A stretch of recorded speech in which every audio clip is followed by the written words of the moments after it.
Order. Questions to the Prime Minister. Sir Peter Bottomley. Number one, sir.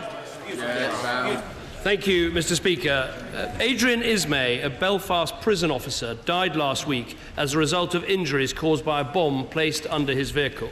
A murder investigation is underway and one man has been charged in connection with this attack. But we should today offer our condolences to the family and friends of Mr. Ismay. Mr. Speaker, let me also briefly update the House on the terrorist attacks yesterday in Brussels.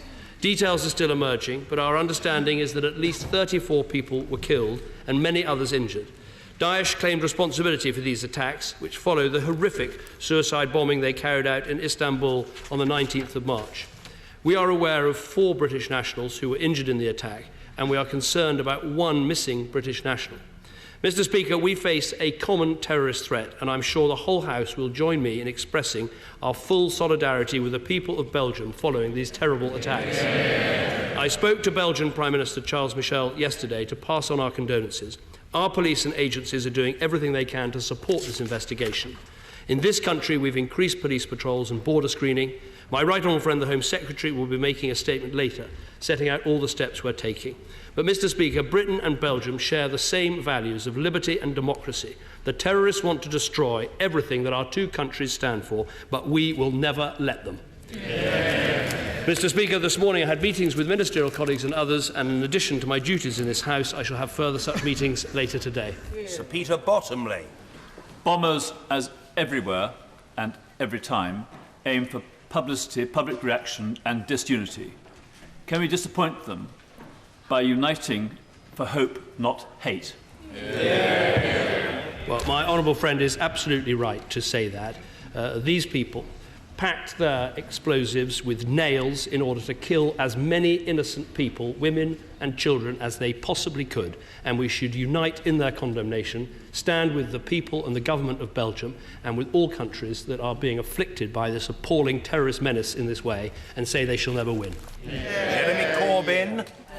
Thank you, Mr. Speaker. Can I support the words just said by the member for Worthing and by the Prime Minister in solidarity with the people of Belgium and the victims of the horrific attacks that have taken place in Brussels and also in Ankara in the last few days. We pay respect and tribute to all their families and friends, and we pay enormous respect to the emergency services of all denominations for the huge work that they've done to try and save life. We must defend our security and values in the face of such terrorist outrages and refuse to be drawn into a cycle of violence and hatred. We take pride in our societies of diverse faiths, races and creeds, and will not allow those who seek to divide us to succeed. My right honourable friend, the member for Lee, will be responding on behalf of the Labour Party to the statement that the Home Secretary will be making at 12:30. Can I also join the Prime Minister, Mr. Speaker, in sending my deepest condolences to Mr. Ismay's wife, Sharon, and his 3 daughters. The people of Northern Ireland made a profound choice to follow the path of peace when they widely adopted the Good Friday Agreement. The actions of an unrepresentative few should not be allowed to change the course supported by the overwhelming majority of people in Northern Ireland. Mr. Speaker, on a different subject altogether, last week I got a letter from Adrian. He wrote to me saying, "I'm disabled and live in constant fear of my benefits being reassessed and stopped and being forced onto the streets." Could the Prime Minister do what the Chancellor failed to do yesterday and apologise to those that went through such anguish and upset during the threat of a cut in their personal independence payments? Well, first of all, let me thank the right honourable gentleman for what he said both about the terrorist attacks in Belgium and also for what he said about Northern Ireland and the fact that we have achieved so much peace and progress in that valuable part of our United Kingdom. Turning to the issue of disability benefits, as I said in this House on Monday, when you are faced with having to take very many, very difficult decisions, including many spending reductions, as we were after becoming the government in 2010, you do not always get every decision right. I'm the first to accept that, to admit that, and on every occasion that happens, it's very important you learn the lessons. But as we do so, we will continue to increase spending on disability benefits, which will be £46 billion, more than £46 billion a year by the end of this Parliament, compared to £42 billion when I became the Prime Minister. Mr. Speaker, government figures published only this morning show the number of people with disabilities and homeless is now up by 39% since 2010.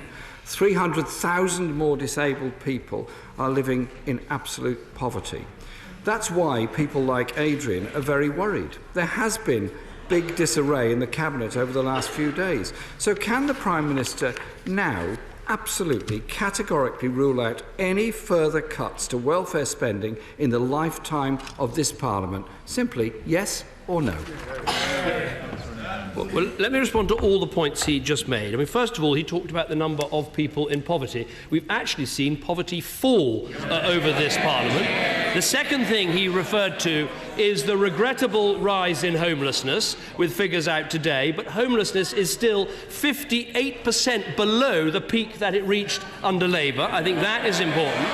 Now, he talks about the number of disabled people, and this is a government committed to supporting the disabled, but it is worth making the point that in the last 2 years there are extra 293,000 disabled people who've got into work. And we want to continue, as we've set out in our manifesto, to close that disability gap. Now, as for the question about further welfare reductions, let me repeat the statement that the new Welfare Secretary made on Monday, the Chancellor made on Tuesday, and happy to make again. I dealt with these issues on Monday. I mean, if he doesn't ask the questions, he can't exactly... I turned up and gave the answers, even though he hadn't given the questions. But we're very clear, we are not planning additional welfare savings other than the ones that we set out in our manifesto and that are in train.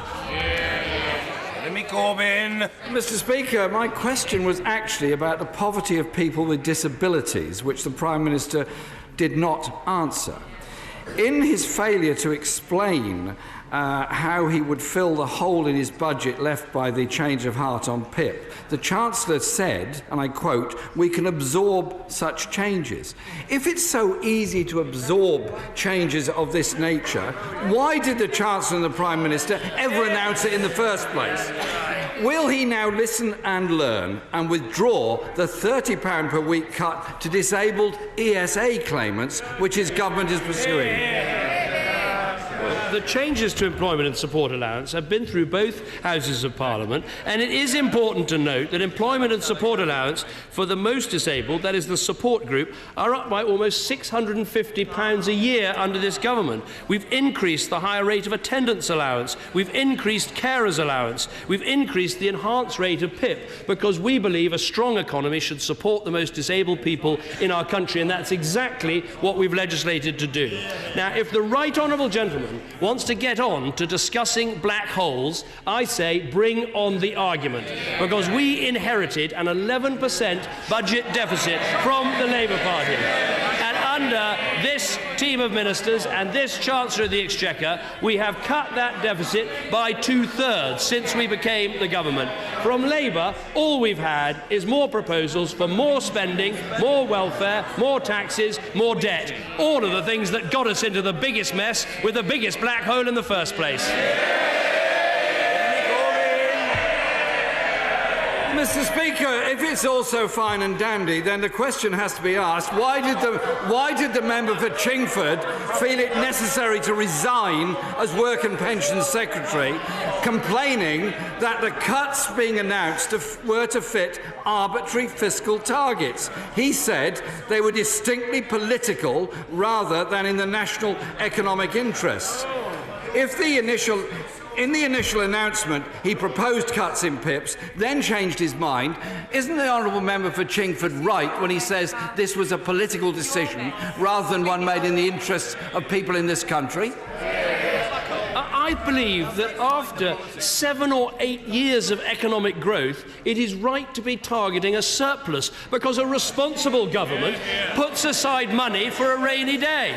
I don't want to be part of a government that doesn't have the courage to pay off our debts and leaves them instead to our children and grandchildren. And that is the truth. What is dressed up as compassion from the party opposite just means putting off difficult decisions and asking our children to pay the debts we weren't prepared to pay ourselves. I don't know why I don't know why the shadow leader of the House is shouting at me. Mr. Speaker, we've got a very interesting document today. We've got the spreadsheet of which Labour MP is on which side.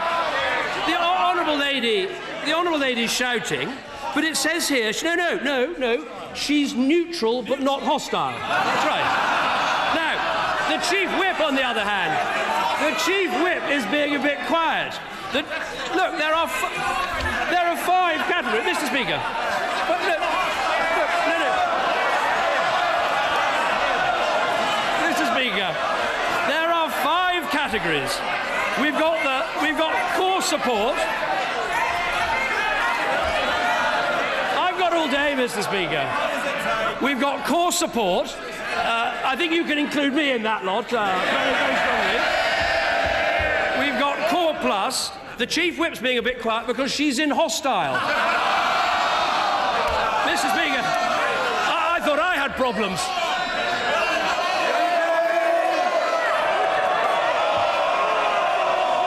Mr. Speaker, if I could invite the Prime Minister to leave the theatre and return to reality.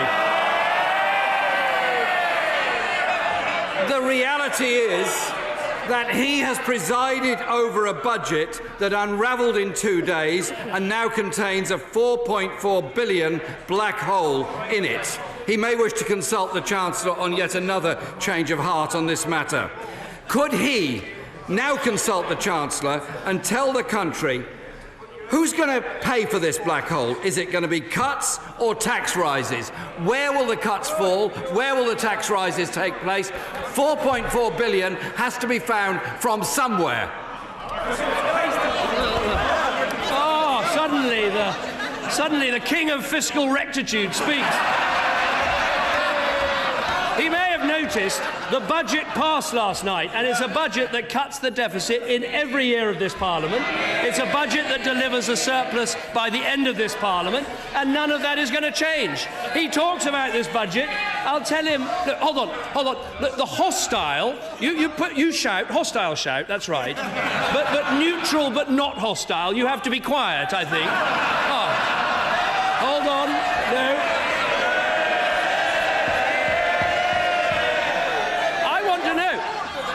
Hands up who's core support plus. Anyone else? I'll tell you what this budget did. It took 1 million people out of income tax. It saw more money for our schools. It helped the poorest people in our country to save. It cut taxes for small businesses. It cut taxes for the self-employed. It made our economy stronger. It made our country fairer. And it's a budget that will help this country do better.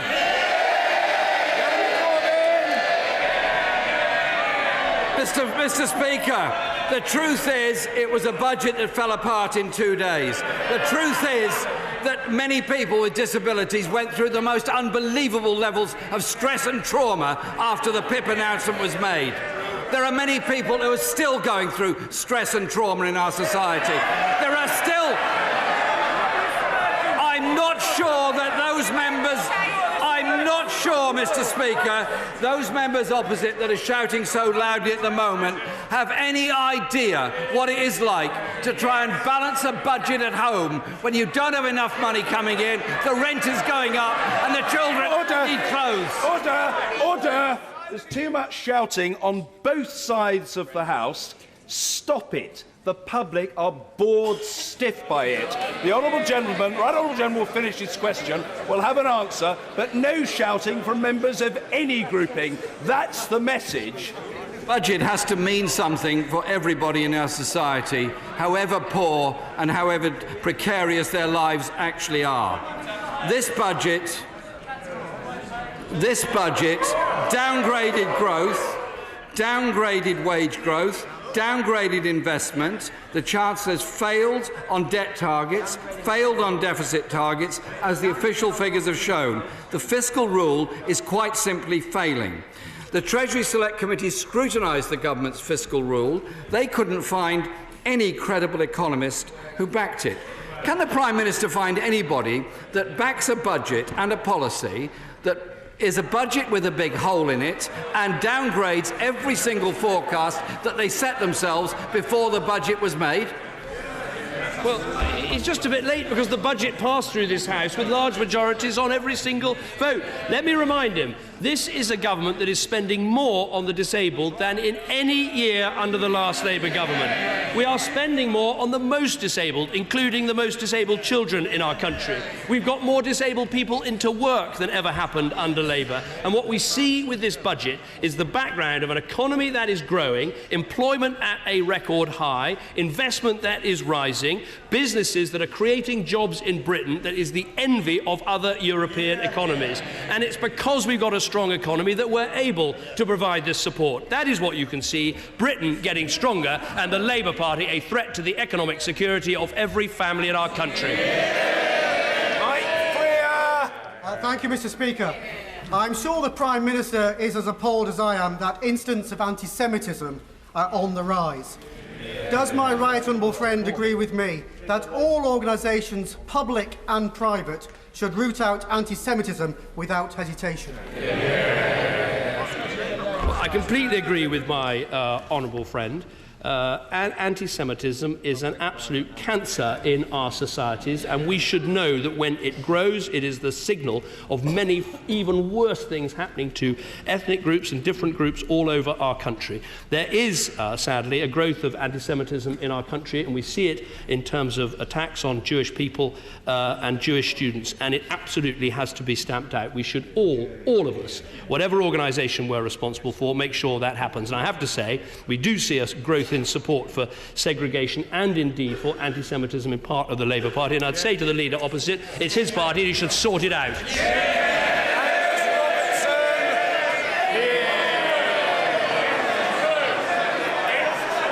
Mr. Order.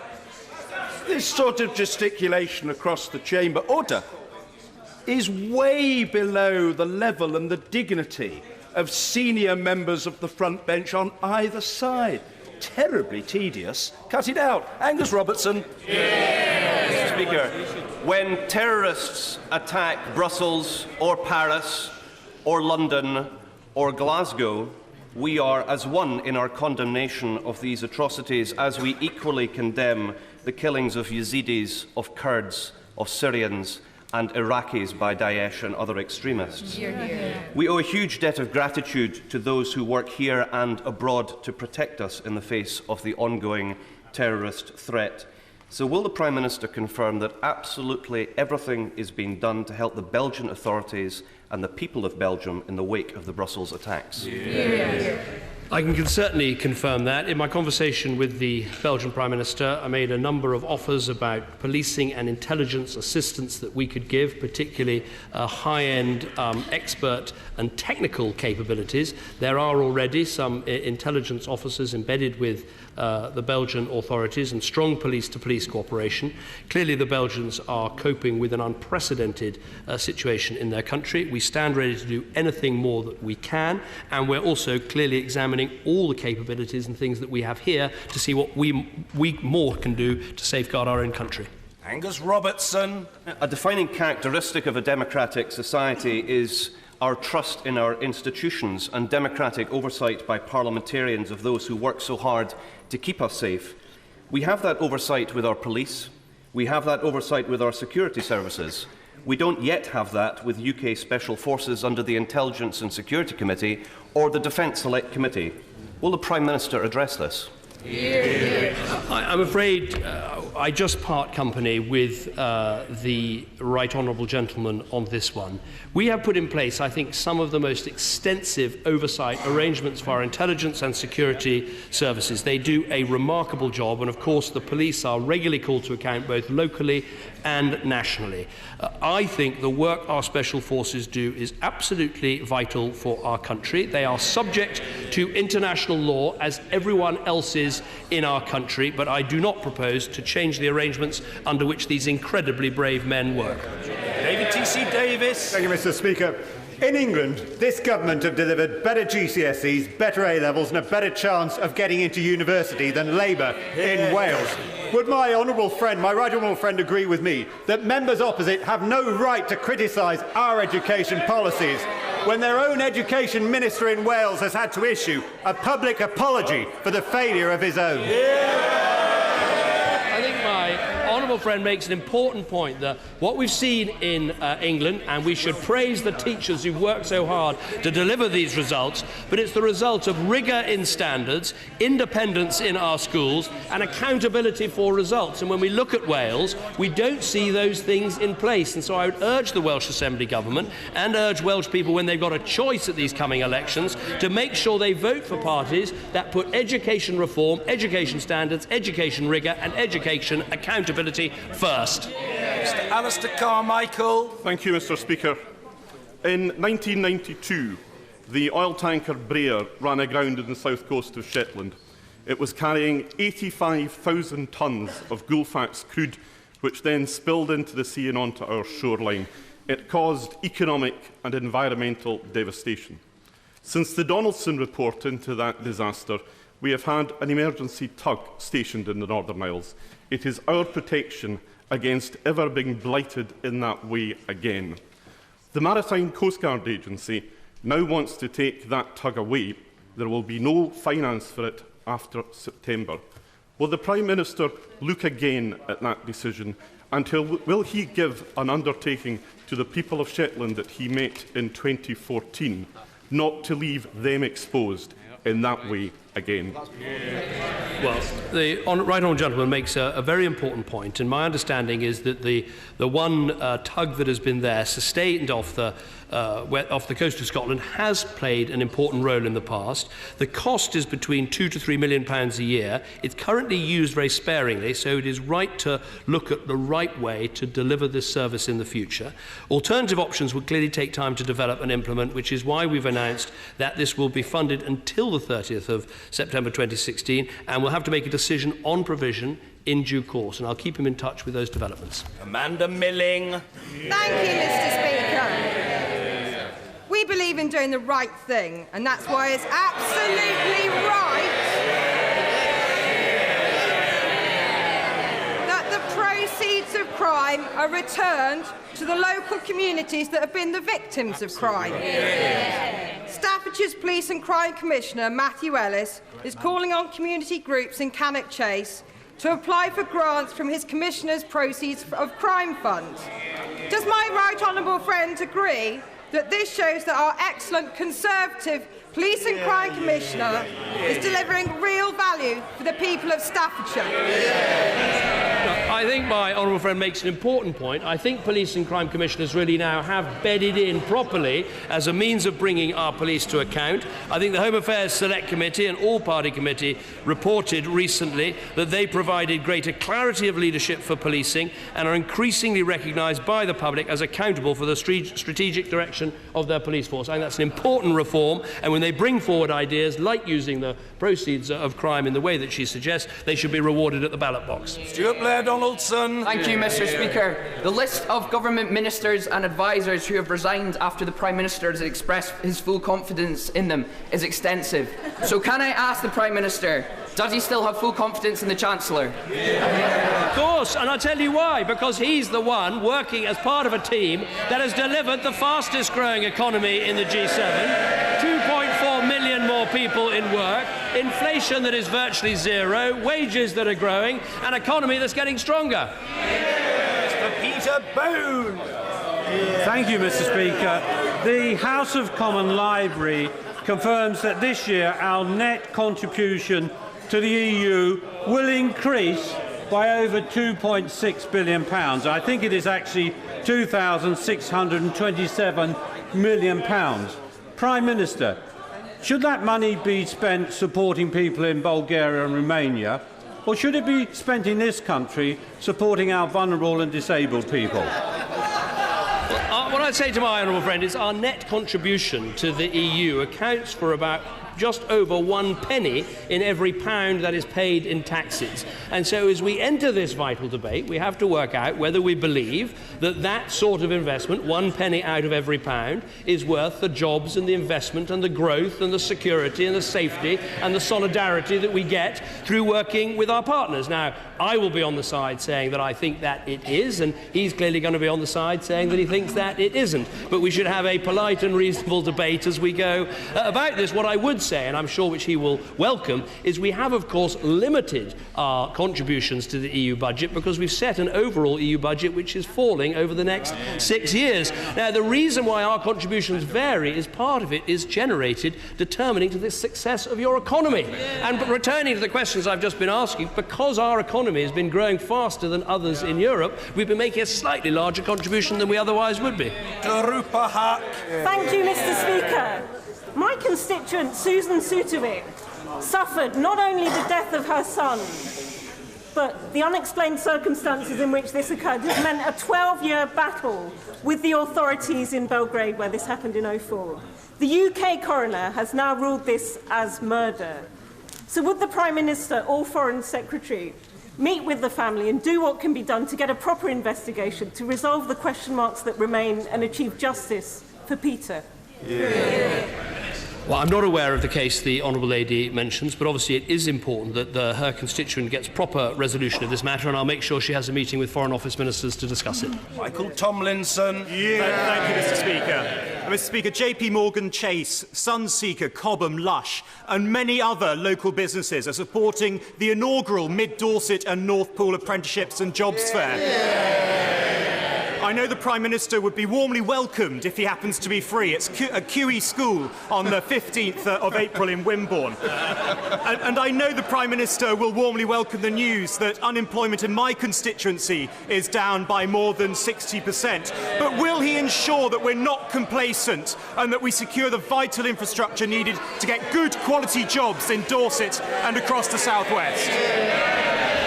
Friend is absolutely right. One of the reasons why we've managed to get our unemployment rate down to around 5%, and we've seen 2.4 million more of our fellow countrymen and women into work, is because we've seen businesses recover and using apprenticeships, as he says is taking place in his constituency, as part of the 3 million target we have for apprentices in this Parliament. Patrick Grady. Thank you. Thank you, Mr. Speaker. Academics, civil society and the Scottish Government have all condemned the Government's anti-lobbying clause in new grant agreements. How can the Prime Minister promote transparency, democracy and freedom of speech overseas when this clause is clamping down on those principles here in the UK? I would answer very simply that I want to see taxpayers' money going and charities' money going to good causes rather than in lobbying ministers and MPs and spending money here. That's what they should be spending the money on. But it is worth making the point, Mr. Speaker, that we're, of course, only one day away from what would have been Separation Day for Scotland. Had that happened, there wouldn't be money for charities, there wouldn't be money for anything. Andrew Stevenson. Thank you, Mr. Speaker. Pubs are the beating heart of many communities across the UK. Will the Prime Minister join me in welcoming the support given to our pubs in successive budgets? Join me for a duty frozen pint in the Crown Hotel in Colne and tell the House what more he can do to support this vital part of our economy. And I thank my honourable friend for his kind invitation. I think we've seen in budget after budget this government supporting the pub industry as such an important part of our economy and such an important part particularly of rural communities. I can make one announcement today, which is that subject to the usual conditions, we'll be extending pub opening hours on the 10th and 11th of June this year to mark Her Majesty's the Queen's 90th birthday. I'm sure that will be welcomed right across the House. Richard Arkland. Thank you, Mr. Speaker. If you compare my constituency to the constituency of the Prime Minister and the Chancellor, you find I have 4 times the numbers of youths unemployed, more than double the disabled claimant count and an average weekly wage of 20% less. Are these the reasons that the Prime Minister and Chancellor never understood, never had the compassion to realise that the disabled cuts were so obviously wrong when everybody else did? And I give him one further opportunity. Will he apologise to my constituents who have been scared witless over the past week? Well, obviously there remain challenges in his constituency, but the claimant count is down by 16% in the last year alone. The claimant count has fallen by 50% since 2010, and the youth claimant count that he specifically mentioned, that has fallen by 12% in the last year. Now, that has been delivered because we've got a strong economy, businesses want to invest in our country, we're supporting apprenticeships, and we're making sure that that growth is delivering for people. And of course, in just 2 weeks' weeks' time, the national living wage will come in, giving the poorest people in our country a £900 a year pay rise. And of course, that will be tax-free because we're lifting the tax threshold in our country. David Tredynick. Is my right honourable friend the Prime Minister aware of the remarks by the Foreign Minister of Russia, Sergei Lavrov, this morning, that we should put aside our differences, that terrorists should not be allowed to run the show? And would he agree with me that we would be stronger if we could work together? But to do that, we're going to have a better understanding of Russia's security needs. Well, what I would say is, of course, we want to work with everyone we can to combat terrorism, but when it comes particularly to what is happening in Syria, it is vitally important that the Russians stop any attacks and do not restart any attacks against moderate Sunnis, moderate Syrian opposition, which clearly have to form a part of that country. You cannot, in the end, defeat terrorism simply through uses of guns and missiles. You defeat terrorism through governance and good working democracies, because in that way people can see their own interests being represented by the countries in which they live. Roshanara Ali. Thank you, Mr. Speaker. The former Work and Pensions Secretary described the cuts to personal independence payments for the disabled as divisive, unfair and against the national interest. The Chancellor's U-turn suggests he now agrees. Can the Prime Minister explain how on earth he allowed this to happen in the first place? Well, it's good to have an intervention from someone who I think is neutral but not hostile, so I'm sure if she keeps going, she could join Core Group Plus with the rest of us. She'll be very welcome in Core Group Plus. I tell you what this government has done. It has increased spending on disability benefits. It's seen 293,000 more disabled people into work in the last 2 years, 2.4 million more people in work. That is actually bringing the country together, because we've got a growing economy that's delivering a fairer society. Suella Fernandez. My right honourable friend will have seen the recent OECD report on literacy and numeracy in England. Based on data from 2012, it ranked our teenagers as bottom out of 23 developed countries for basic maths and reading. A damning indictment of 13 years of Labour's education policy. Doesn't this show... Order! The Honourable Lady is entitled to ask a question. And the same goes for every other member. Suella Fernandez. Thank you, Mr. Speaker. Doesn't this show why a more rigorous curriculum and more autonomy for schools to succeed are vital to turn around the life chances of the next generation? My honourable friend makes an important point, which it is worthwhile benchmarking your education system against other advanced countries. And what we've seen in recent years is the competition is very tough. But when you look at the countries that are succeeding, whether it is the Republic of Korea or Finland, they have well-paid teachers, they have proper accountability systems for results, they have rigour in terms of their discipline, and that is exactly what we're introducing in our country, with the new curriculum coming in right now. Ahmed Sheikh. Thank you, Mr. Speaker. The women of this country are tired of waiting for equal pay, waiting for an end to maternity and pregnancy discrimination, and waiting for a fair deal for WASPy pensioners. It's 2016. Can I ask the Prime Minister, how much longer? Well, the Honourable Lady is absolutely right to raise these issues, and it is good that the pay gap is now at a historic low. It's almost evaporated for under 40s, but there's more to be done in the public sector, in the private sector, to bring that about. On the issue of pensions, what we've introduced is a pension system which will benefit many, many women in years to come, because we've got a single-tier pension without a means test, uprated for prices, earnings, or 2.5%. We were only able to do that because we raised the pension age, saving over the long term something like £500 billion. A difficult decision, but the right one, because it means we can look our pensioners in the eye and knowing they're getting dignity and security in old age. Mike Wood. Thank you, Mr. Speaker. 260,000 new apprenticeships have been created since the election. But if we're going to meet the 3 million target to which the Prime Minister referred, then the whole public sector needs to play its part. Will the Prime Minister ensure that every part of the public sector invests in training young people so we have the skills the country needs? My honourable friend is absolutely right to raise this. It is a very stretching target, getting 3 million apprentices trained in this Parliament. What we're going to have to see is those large companies that have really put their shoulder to the wheel on this agenda to continue to do so. But there are two sectors where we need to do better. One is in the public sector, where we need more public sector organisations to get behind apprenticeships. And also we need to make it simple and attractive for small businesses to start training apprentices again. That is absolutely what my right honourable friend, the member for Grantham, is doing with the skills agenda, and we all need to work very hard to deliver this by the end of the Parliament. Douglas Carswell. If the United Kingdom votes to leave the European Union in June, does the Prime Minister believe that the EU institutions will respond vindictively? To you, mate.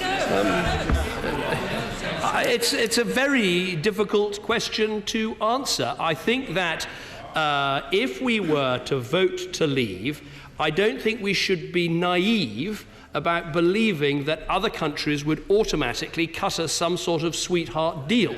I think if you just take one industry as an example, take farming. We know our farmers now know they have duty-free, quota-free, tax-free access to a market of 500 million people.